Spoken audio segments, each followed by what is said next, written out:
السلام علیکم، دس از می اعظم خان اور آج بات کریں گے سری لنکا ورسز بنگلہ دیش کے میچ کے حوالے سے۔ نو ڈاؤٹ بنگلہ دیش نے سری لنکا کو ہرایا اور اس میں ایک انسیڈنٹ آیا تھا۔ وہ انسیڈنٹ یہ تھا کہ اینجلا میتھیوز جو ہے وہ جب بیٹسمین آؤٹ ہوئے تو وہ تھوڑے سے لیٹ آ گئے، کیونکہ اس نے کوئی ہیلمٹ کا ایشو تھا، کسی اور کا ہیلمٹ لے کے آیا، کوئی اسٹرپ تھا وہ اس میں خراب تھا یا سم تھنگ لائک دیٹ۔ لیکن رولز ریگولیشن کے مطابق، کیونکہ آئی سی سی کا جو رولز ریگولیشن ہے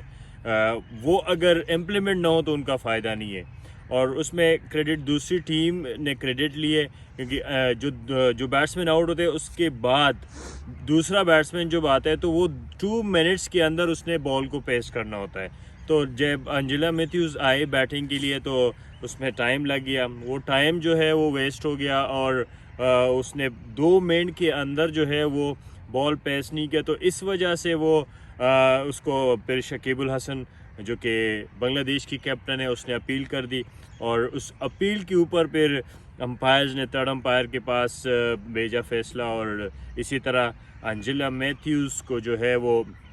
آؤٹ قرار دے دیا۔ اور according to the rules regulation, جو آئی سی سی کے رولز ریگولیشن ہے اس کے مطابق، جو پلینگ کنڈیشن ہے، جو چیزیں ہیں اس کے مطابق ان کو اور لیگلی آؤٹ قرار دے دیا۔ لیکن یہاں پہ لوگ بہت سارے تنقید کرتے ہیں کہ یہ ڈیفینیٹلی اسپورٹس مین اسپرٹ کے خلاف ہے، وی نو آل دیٹ کہ یہ تھوڑا سا اچھا نہیں لگتا، لیکن بات یہ ہے کہ جہاں پہ ایک رولز بنائے گئے، ایک ریگولیشن بنایا گیا، اس رولز ریگولیشن کو اگر اب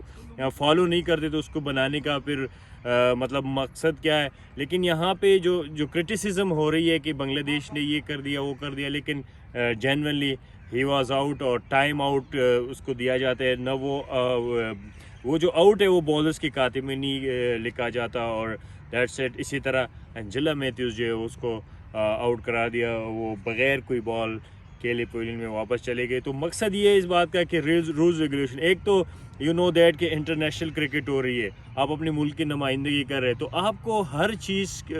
کے لیے ریڈی ہونا چاہیے according to the rules regulation. اگر آپ ڈسپلن میں نہیں رہتے، آپ رولز ریگولیشن کے اوپر آپ رہتے نہیں ہو، تو وہ پھر نہ کھیل کا مزہ ہوتا ہے نہ دوسری، کیونکہ یہاں پہ آپ کی اپنی پرائیورٹی ختم ہو جاتی ہے، آپ ملک کے لیے، ملک کی نمائندگی کرتے ہیں۔ تو اسی لیے جو پلیئرز باقی آتے ہیں، جو انٹرنیشنل پلیئر ہیں، جو بڑے بڑے سٹارز ہیں، اکارڈنگلی ان کو رولز ریگولیشن کے تحت رہنا پڑتا ہے، ٹائمنگ، ڈسپلن، ہر چیز کو لے کے چلنا، کیونکہ انٹرنیشنل کرکٹ ہوتی ہے۔ اور یہ ینگسٹر کے لیے بھی ایک سبق، ایک لیسن ہے کہ ینگسٹر بھی جہاں بھی جائے، کسی قسم کا بھی کرکٹ میچ ہو، چاہے پریکٹس میچ ہو، چاہے لوکل ٹورنامنٹ میچ ہو، چاہے پی سی بی کا ٹورنامنٹ ہو، جہاں بھی کوئی لیگ ہو، جس قسم کی بھی کرکٹ ہو، جو بھی سپورٹس ہو، تو ان کو ڈسپلن رہنا چاہیے، according to the rules regulation جانا چاہیے، اور فرام دا ورلڈ گو جو ہے ان کو اپنی لائف، اور یہ لائف بھی سکھاتی ہے کہ آپ کو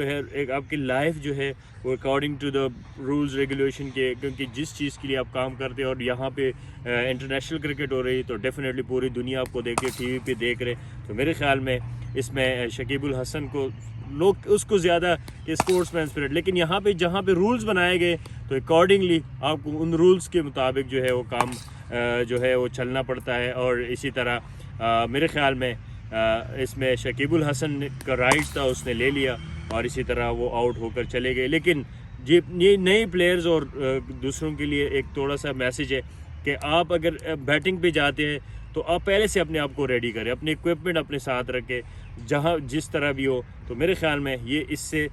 جو ینگسٹر ہے ان کو بھی لرن کرنا چاہیے، اور اسی طرح جو ہے ایک ڈسپلن کے اندر، ایک رولز ریگولیشن کے اندر اپنے سپورٹس کو جو بھی ایکٹیویٹی ہو جاری رکھیں گے تو میرے خیال میں بڑے سٹار اسی طرح بنتے ہیں، اور ہوپفلی اس سے یہ ایک لیسن ہے اور یہ لیسن لینا چاہیے۔ سو نیکسٹ ویڈیو کے لیے ہمارے ساتھ رہے، ہمارے چینل کو سبسکرائب کریں، لائک کریں، شیئر کریں، اپنا خیال رکھیے گا۔ اللہ حافظ۔